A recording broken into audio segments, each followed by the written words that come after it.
আপনি যদি ক্যাপকাট দিয়ে ভিডিও এডিটিং করে থাকেন তাহলে এই ভিডিওটি আপনার জন্য। এতে আপনার এডিটিং স্কিলসকে নেক্সট লেভেলে নিয়ে যেতে পারবেন। অ্যাডভান্স অ্যানিমেশন পার্ট 1-এ আমরা শিখতে যাচ্ছি মাইন্ড অ্যানিমেশন, অবজেক্ট অ্যানিমেশন এবং কাউন্টিং অ্যানিমেশন। এই ভিডিওতে আপনাদের পূর্ণ ভালোবাসা পেলে ক্যাপকাটের অ্যাডভান্স অ্যানিমেশন নিয়ে সিরিজ তৈরি করব। সো কথা না বাড়িয়ে চলুন মোবাইল স্ক্রিনে। প্রথমে ক্যাপকাট ওপেন করে আপনার ক্যারেক্টারকে অ্যাড করে নেবেন। এটি আমি চ্যাট জিপিটি থেকে তৈরি করে নিয়েছি। এরপরে এক সাইডে ভালোভাবে অ্যাডজাস্ট করে বসিয়ে দিবেন। এরপরে যাবেন মাস্ক অপশনে, মাস্কে গিয়ে হরিজন্টাল মাস্ক সিলেক্ট করে নেবেন। তারপর এই দাগকে হাতের আঙ্গুল দিয়ে কপালের উপর ছেড়ে দিবেন। এরপর ক্যারেক্টার লেয়ারকে ডুপ্লিকেট করে নেবেন। ডুপ্লিকেট করার পর একটু নিচের দিকে টেনে নিয়ে আসবেন। তারপর প্রথম লেয়ারের উপর ক্লিক করবেন। এরপর যাবেন আবার মাস্ক অপশনে, হরিজন্টালে ক্লিক করে রুটেট অপশনে ক্লিক করে 180 ডিগ্রি রুট করে নেবেন।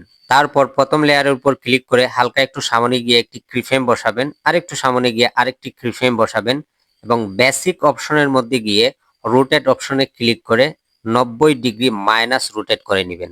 তারপর পজিশনে ক্লিক করে ওয়াই অ্যাক্সিস অ্যান্ড এক্স অ্যাক্সিসের সাহায্যে সুন্দরভাবে মাথার সাথে ভালোভাবে অ্যাডজাস্ট করে দিবেন। তাহলে অ্যানিমেশনটা এভাবে তৈরি হবে। এরপর উভয় কিফ্রেমের মধ্যবর্তী অনেকগুলা কিফ্রেম বসিয়ে সুন্দরভাবে অ্যাডজাস্ট করে নিতে হবে। আমি একটু দ্রুত করে নিচ্ছি, আপনারা দেখে নেবেন। এবার অ্যানিমেশনটি ঠিক এভাবে তৈরি হবে। আপনারা যত সময় নিয়ে করবেন তত স্মুথ হবে। তারপর ওভারলিতে ক্লিক করে একটি ব্রেইনের পিএনজি অ্যাড করে নেবেন এবং সাইজ ছোট করে ঠিক এভাবে অ্যাডজাস্ট করে নেবেন। তারপর ব্রেইন পিএনজিতে ক্লিক করে লেয়ার অপশনে যাবেন। এরপর ব্রেইন পিএনজিকে ক্যারেক্টার পিএনজি গুলার সামনে নিয়ে আসবেন।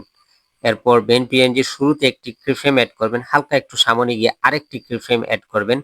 এরপর ব্রেইন পিএনজিকে বেসিক অপশনে ক্লিক করে ওয়াই অ্যাক্সিসের সাহায্যে উপরের দিকে মুভ করে দিবেন। ওকে, দেন আপনাদের অ্যানিমেশনটা ঠিক এভাবে তৈরি হবে। তারপর চলে যাবেন ড্র অপশনে। ড্র অপশনে ক্লিক করে ব্রাশের সাইজকে একটু ছোট করে নেবেন। দেন হাতের আঙ্গুল দিয়ে ঠিক মাথা থেকে ঠিক এইভাবে টান দিয়ে দিবেন। ওকে, তারপরে যাবেন অ্যানিমেশন অপশনে। এরপরে ওয়ার্ডার ইন অ্যানিমেশনটা অ্যাড করে নেবেন। এরপর ওভারলিতে ক্লিক করে যে কোনো একটি পিএনজি অ্যাড করে নেবেন। তার সাইজকে সুন্দরভাবে অ্যাডজাস্ট করে ঠিক এই জায়গায় বসিয়ে দিবেন। তারপর ড্র অপশন সিলেক্ট করে যাবেন লেয়ারে। লেয়ারে ক্লিক করে ড্রকে প্রত্যেকটা পিএনজির সামনে নিয়ে আসবেন। তারপর দ্বিতীয় পিএনজির উপর টাচ করে শুরুতে একটি কিফ্রেম বসাবেন। এরপর হালকা একটু সামনে গিয়ে আরেকটি কিফ্রেম বসাবেন এবং প্রথম কিফ্রেমের মধ্যে এসে পিএনজিকে নিচের দিকে মুভ করে দিবেন। দেন আপনাদের অ্যানিমেশন রেডি। Object animation. প্রথমে ক্যারেক্টার অ্যাড করে নিব এবং সাইজকে ছোট করে এক কর্নারে ভালোভাবে অ্যাডজাস্ট করে বসিয়ে দিব। তারপর ওভারলিতে ক্লিক করে আরেকটি পিএনজি অ্যাড করে নিব এবং তার সাইজকে ছোট করে ডান কর্নারে সুন্দরভাবে বসিয়ে দিব। তারপর চলে যাব ড্র অপশনে। এরপরে হাতের আঙ্গুল দিয়ে মাথা থেকে নিয়ে পিএনজি পর্যন্ত ঠিক এভাবে ড্র করে নিব। তারপর অ্যানিমেশনে ক্লিক করে ওয়ার্ডার ইন অ্যানিমেশনটি সিলেক্ট করে নিব। এবার ড্র লেয়ারে ক্লিক করে চলে যাব লেয়ার অপশনে এন্ড ড্র লেয়ারকে উভয় পিএনজির ডান দিকে মুভ করে দিব। তারপর এক্সপোর্টে ক্লিক করে সেভ করে নিব। তারপর আবার নিউ প্রজেক্টে ক্লিক করে সেই সেভ করা ভিডিওটি আবার অ্যাড করে নিব। এবার ভিডিওর উপর টাচ করে ভিডিওকে জুম করে ঠিক এইভাবে অ্যাডজাস্ট করে নিব। এবার হালকা একটু সামনে গিয়ে একটি কিফ্রেম বসাবো, আরেকটু সামনে গিয়ে আরেকটি কিফ্রেম বসিয়ে ভিডিওকে বাম দিকে একটু মুভ করে দিব। ওকে, ঠিক এইভাবে।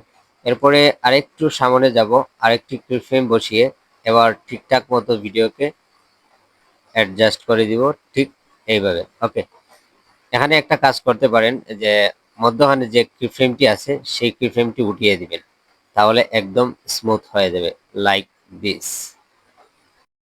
এবং কাউন্টিং অ্যানিমেশন। প্রথমে পিক্সেল ল্যাব ওপেন করে এরকম আসবে, তখন টেক্সটটাকে রিমুভ করে দিবেন, এটার এখন প্রয়োজন নাই। এরপরে একটি শেপ নেবেন আর শেপকে এভাবে ছোট করে অ্যাডজাস্ট করে নেবেন এবং রেডিয়াসকে 13 সাইজ করে নেবেন। ওকে, এরপরে যাবেন গার্ডিয়ানে। এরপরে প্লাস আইকনে ক্লিক করে তার কালারকে ঠিক এইভাবে ম্যাচ করে নেবেন। ওকে, তারপর গ্যালারি থেকে আপনার যে কোনো একটি ফটো বা লোগো অ্যাড করে নেবেন এবং এই চিহ্নতে ক্লিক করে সার্কেল করে নেবেন। তারপর পিকচারের সাইজকে একটু ছোট করে শেপের উপর ঠিক এইভাবে অ্যাডজাস্ট করে দিবেন। এরপরে একটি টেক্সট নেবেন আর এই টেক্সটের মধ্যে লিখবেন ফলোয়ার অথবা সাবস্ক্রাইবার। আমি ফলোয়ার লিখে নিলাম। এরপরে তার কালার করে দিবেন ব্ল্যাক।